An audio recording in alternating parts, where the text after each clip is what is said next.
どうもこんにちは。靴を買いました。こちらです。これですね。でっかいやつを買っちゃいました。2足です。これライディングブーツですね。ジョッキーブーツとかも言いますけど、ホースライディングブーツ、乗馬のブーツですね。かなり古い靴なんですけど、ある出会いがありまして買っちゃいました。前々からライディングブーツには結構興味があったんですけど、今回手に入れる機会があったということで、いろいろ面白いところがあるんで片っぽずつ見ていきます。じゃあまずはこっちの方ですね。こっちは多分レディース女性向けの靴だと思うんですけど、ですので多分ですけどビスポークだと思います。注文靴ですね。で、サイズが多分 24.5 センチぐらいかな。で、ここのシャフト部分、この筒っぽの高さがだいたい40センチぐらいですね。乗馬するときに膝の部分まで覆うようなブーツです。で、このアッパーがね、ここに紐がついてますね。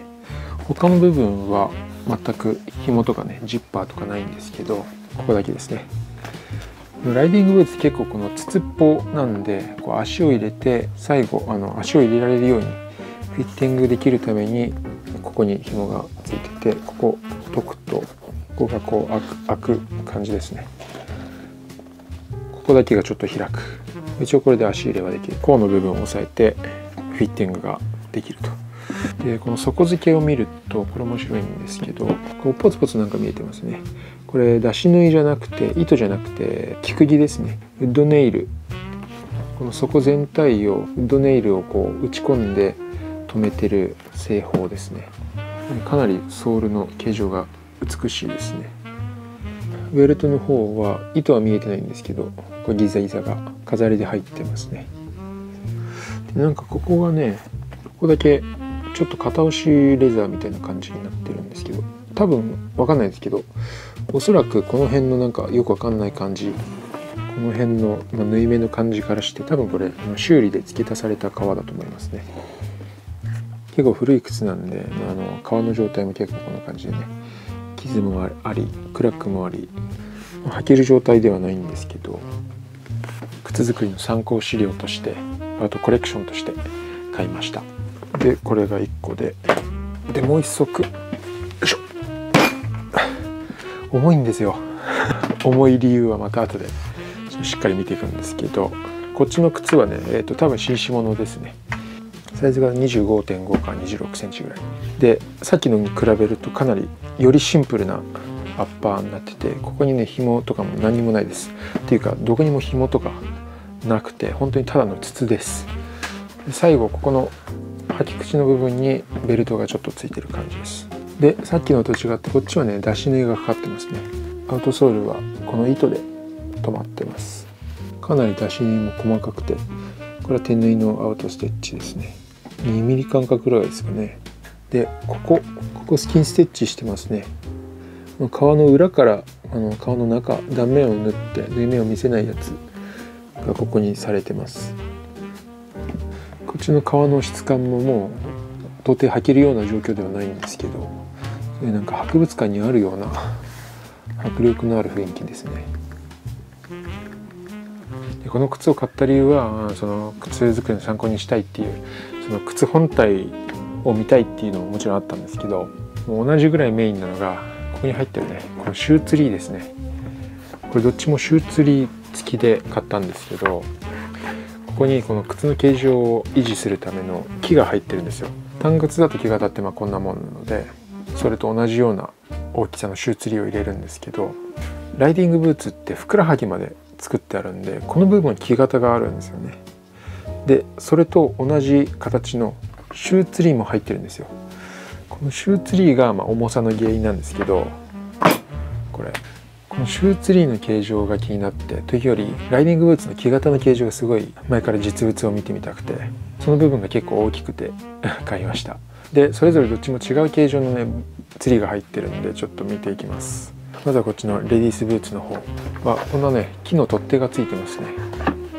まずこの真ん中にある木の取っ手を抜いて、こんな形状の板です。で、次に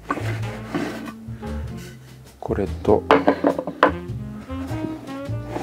これを抜いて、で最後足の部分に入ったやつ。こんな4ピース構成になってるんですよね。まあそれはこれだけね木があったら重いですね。でちょっと組み立てるとこういう感じか。こんな感じでもうまさに足の形状してます。感じでそれぞれの木はこう完全に分離してて、パズルのように順番に靴の中に入れていくんですよね。でこういうところの曲線の感じがもう本当にふくらはぎそのもの。ここになんか足がある感じですごいな不思議な気分になりますね。で、まあ、こっちも曲線こっちも曲線、ここも曲線ここも曲線、まあ、当然ここも曲線ということですごい造形ですね。このふくらはぎの膨らみから足首にかけての感じがすごいな。じゃあ次はこっちのブーツの方。これはまた少し形状が違うんですよ。一番上に金属リング、まあ、多分真鍮ですね。これがついてて、真ん中に真鍮プレートがマイナスネジと思ってますね。でこれをまず引っ張って結構がっちり入ってるんですよ。形状は大体同じ、さっきと同じように板です。でこれ抜いてこれ抜いてで最後にこの足の部分これ抜きます。こちらも同じく4ピース構成ですね。こっちの方がなんとなくシューツリーの作りがこの辺の溝とかしっかり入って出っ張りがここにぴったりはまって、でこっちも同じようにこれでぴったりはまります。で最後ここかなり大きく切り替えてあるのでここにこいつをこうはめる感じですね。こんな感じです。さっきのツリーは木の仕上げそのままだったんですけど、こっちは表面にニスかなんか塗ってあってツヤツヤな仕上げになってますね。形状がさっきと結構違うんですよ。こっちはさっきのよりもふくらはぎの内側と外側が割と対称な感じ。さっきの方はこんな感じでふくらはぎの外側が結構膨らんで内側あんまり結構直線に近いという感じでしたね。こっちの方がふくらはぎの形状に合ってるような気がするんですけど、こっちの木型はこういう形状なんですね。これも美しいですね。でこれ多分ビスポークの靴なのでその辺のふくらはぎの形状なんかもそのお客さんの足に合わせて作ってあるのかな。まあそれは当然か。いやすごいですね。足の部分の形状もかなり美しくて流れるような曲線な感じですよね。これは今後の木型作りの参考になりそうですね。というこの非常に面白い靴なんですけど、で多分ねヴィンテージ品もしくはアンティーク品レベルのものだと思うんですけど、かなり古くて履けるようなあれじゃないんですけど、これすごいね雰囲気があってどっかに飾りたいですね。でこれは僕はオークションで買ったんですけど、なんか発送先の名前を見たらあれと思って出品者の人に聞いたんですよね。ケンさんですかって。僕もケンさんなんですけど、その方もケンさんだったんですよ。そのケンさんはビスポークメーカーの白江の用水の片岡健さんだったんですよね。この出品者の方、いやびっくりしましたね。白江の用水は割と最近ビスポークを始めたその片岡さんと高井さんっていう2人でやってる若いシューメーカーなんですけど、僕ね前からねその片岡さんのやってたブログとかもちろんインスタもそうだしっていうのね見てたんですよ、靴作り始める前から。っていうのと、あと白江の用水の靴がすごい美しくて勉強になる靴がいっぱいあるんで、いつもこう見てこれかっこいいなっていう風に思ってた人から買っちゃったんですね。なんでそのメッセージで「あれもしかしてケンさんですか?」あ、そうですよっていう風になって、すごいなんか嬉しくなりましたその片岡さんはこれはねイギリスで買ったみたいで、